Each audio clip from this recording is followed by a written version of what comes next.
बड़ी शिद्दत के साथ चुनाव लड़ा है और बड़ी अच्छी स्ट्रैटेजी के साथ चुनाव लड़ा है, बड़ी मेहनत की है, किसी चीज में कोई कसर नहीं छोड़ी। तो हमें अपने आप को कॉन्ग्रेचुलेट करना है कि हमने अपना कर्म अच्छा किया। फल तो ऊपर वाले के हाथ में है, फल तो हमारे हाथ में नहीं है, पर कर्म में हमने कोई कसर नहीं छोड़ी। आप अपने भी लेवल पे सोच लेना कि मैंने काफी सोचा कि ये वाला चुनाव दिल्ली के लेवल पे जो नैरेटिव था और बहुत सारी चीजें थी, कहीं भी किसी भी चीज में मैं ये नहीं समझता कि हम ऐसे नहीं ऐसे कर लेते, ऐसे नहीं ऐसे कर लेते, वैसे नहीं वैसे कर लेते। और इस सारे चुनाव के जो हीरो हैं वो आप लोग हैं, क्योंकि जो आपने बर्दाश्त किया, मैं कईयों को जानता हूं, आप लोगों से कई में से कईयों को मिलता था। कोई रात को 10 बजे आता था मेरे घर, कोई रात को 11 बजे आता था। जिस तरह का दबाव आप लोगों पे डाला गया, जिस तरह का धमकियां आप लोगों को मिली, आप में से बहुत लोगों को बहुत गंदी गंदी धमकियां मिली, ये कर देंगे, वो कर देंगे, बर्बाद कर देंगे, ऐसे कर देंगे, वैसे कर देंगे। यहां जितने मेरे सामने चेहरे बैठे हैं, आप सब लोग बड़े आम लोग हैं, आप कोई गुंडे नहीं हैं। जैसे दूसरी पार्टियों में गुंडे होते हैं ना, तो मेरे को कई लोग इस बार चुनाव के दौरान कई दूसरी पार्टी वाले भी शामिल हुए। वो कहते थे, यार आप इतने शरीफ लोगों के साथ चुनाव कैसे लड़ते हो? मैंने कहा, यार हमारी शरीफों की पार्टी है, हमारी गुंडों की पार्टी नहीं है। तो इतने मामूली आम लोग, आधे से ज्यादा हमारे तो मुझे लगता है 50-55 किलो के ही होंगे, उनको देख के लगता ही नहीं कि राजनीति करते हैं। हमारे कई सारे कार्यकर्ता बिल्कुल पतले सिकुड़ों से हैं और उन्हें बड़े बड़े उनको धमकियां मिली और वो खड़े रहे। ऐसा नहीं कि वो गुत्था उनसे हो सकते थे सामने, लेकिन उनके अंदर हिम्मत थी, उनके अंदर जज्बा था, दिल के अंदर जज्बा था।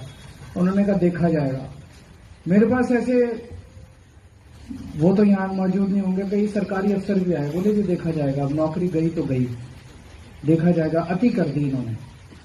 तो उसके सामने आप लोग खड़े रहे, ये कोई छोटी बात नहीं थी, ये बहुत बड़ी बात है, ये बहुत बड़ी बात है। इन लोगों को ये लगा था कि ऐसे कर लेंगे तो गुंडागर्दी करके तो एकदम वॉक ओवर होगा। वॉक ओवर नहीं दिया हमने, हम अच्छा लड़े। उन्होंने लाखों रुपए, आप में से मेरे को पता है किस किस को ऑफर किए थे, कई लोगों को लाखों लाखों रुपए ऑफर किए। आप लोग टूटे नहीं, है ना? आपको भी किया था, वो देखो सबके हाथ उठ रहे हैं। पैसे ऑफर हुए, कईयों को पैसे ऑफर हुए, धमकियां भी कईयों को मिली, पैसे भी कईयों को ऑफर हुए, आप लोग टूटे नहीं। ये आपका भगवान के साथ रिश्ता है, जो आप लोग टूटे नहीं, आप सच्चाई के रास्ते पे अडिग रहे। मेरे साथ तो रिश्ता है ही है, वो रिश्ता जिंदगी भर चलेगा। ये रिश्ता एक चुनाव का या 2 चुनाव का नहीं है, ये रिश्ता जिंदगी भर चलेगा। लेकिन ये जो आप सच्चाई के रास्ते पे डटे रहे, ये धर्म का रास्ता है और इस पे आपको अपने ऊपर गर्व होना चाहिए। आपको मायूस नहीं होना, जरा सा भी मायूस नहीं होना, जरा सा भी कमजोरी नहीं लानी। हम राजनीति में किस लिए आए थे? हम राजनीति में सत्ता का खेल खेलने के लिए नहीं आए थे इनकी तरह। आज 10 साल हो गए राजनीति में, हमने पैसा नहीं कमाया। ये जितने आरोप लगाते हैं, लेकिन जनता जानती है, अगर जनता को पता नहीं हो, हमने एक पैसा नहीं कमाया। हमने भी अगर इनकी तरह पैसा कमाया होता तो ये 1100 बांट रहा था, सोने की चेन बांट रहा था, हम धागे की चेन बांट देते। ये एक जूता दे रहा था, हम 10 जूते की जोड़ी दे देते। हेलो हेलो हेलो, हम भी बांट सकते थे, हमारे पास बांटने के लिए नहीं था और ना हम बांटना चाहते। हम इस किस्म की राजनीति खत्म करने के लिए आए हैं, इस किस्म की राजनीति करने के लिए नहीं आए, इस किस्म की राजनीति का सामना करने के लिए आए हैं। इसमें चाहे जितना टाइम लगे, लेकिन राजनीति को साफ करना, इस गुंडागर्दी और पैसे के बल पे जो चुनाव लड़े जाते हैं और जीते जाते हैं, हमने 2 चुनाव जीत के दिखाए, आगे भी जीत के दिखाएंगे।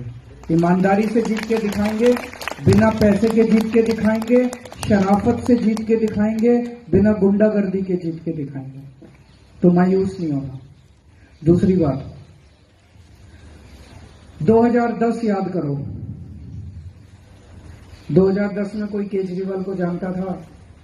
कोई नहीं जानता था इस देश में। 2011 में अन्ना आंदोलन हुआ, 2013 में पार्टी बनी, 12 में पार्टी बनी नवंबर में, और 13 में हमारी सरकार बन गई। कोई सोच भी नहीं सकता था कि एक नई पार्टी आएगी और सरकार बनेगी। तो कुछ तो ऊपर वाले का कुदरत का खेल था, कुछ तो ऊपर वाले का चमत्कार था। तो ऊपर वाले ने कहा भाई दिल्ली की जिम्मेदारी संभालो। हमने ऊपर वाले की आज्ञा मानी, दिल्ली की जिम्मेदारी संभाली। 10 साल दिए ऊपर वाले ने। 10 साल में हमने पूरी ईमानदारी के साथ ऐसे ऐसे काम किए जो 75 साल में इस देश के अंदर कोई पार्टी नहीं कर पाई। अब ऊपर वाले को कोई और मंशा है, तो ऊपर वाले ने हमारे को कहा भाई बस इतना ही था, तो ठीक है। अब जब सत्ता से बाहर हैं, सेवा मत छोड़ना। अपने अपने इलाके में जो आप जनता की सेवा कर रहे थे, सेवा करते रहना। पहले सत्ता के साथ कर रहे थे, अब सत्ता के बिना सेवा करना। जितने सेवा कर सकते हो निस्वार्थ भाव से दूसरों की, गरीबों की, पड़ोसी की सेवा करना, यही जिंदगी का मकसद है। जिंदगी का मकसद केवल चुनाव लड़ना और चुनाव लड़ना और चुनाव लड़ना नहीं है। ये मत सोचना कि अब हम सत्ता में नहीं है तो अब 5 साल कुछ नहीं करेंगे। जो काम आप जनता के लिए कर रहे थे, पड़ोसियों के लिए, मोहल्ले के लिए कर रहे थे, अब आपके पास सत्ता नहीं है, बिना सत्ता के जो कर सकते हो उतना करना। कोई बीमार है उसका अस्पताल में इलाज करा देना, किसी का बच्चा स्कूल में नहीं है उसका एडमिशन करा सकते हो, एडमिशन करा देना। जैसे जैसे जिस जिसकी सेवा कर सकते हो वैसे वैसे सेवा करना। सेवा में कमी नहीं आनी चाहिए। चुनाव आते जाते रहते हैं, ये जीते वो हारे, वो जीते ये हारे, ये चलता रहेगा। और अब जो भी मेरे घर में आए, हंसता हुआ है, स्माइल करता हुआ, एक बार जोरदार अपने लिए तालियां बजाएगा। मायूस नहीं होना, खुश रहना है। और अभी पूरा वो बाकी है। अब पंजाब में लगेंगे, आपको सबको भी मैं पंजाब लेके चलूंगा, ठीक है? Thank you. और सब लोग चाय नाश्ता करके जाना। आप सब लोगों के लिए चाय नाश्ते का इंतजाम है। हार में भी और जीत में भी हौसले बुलंद रहने चाहिए। Thank you.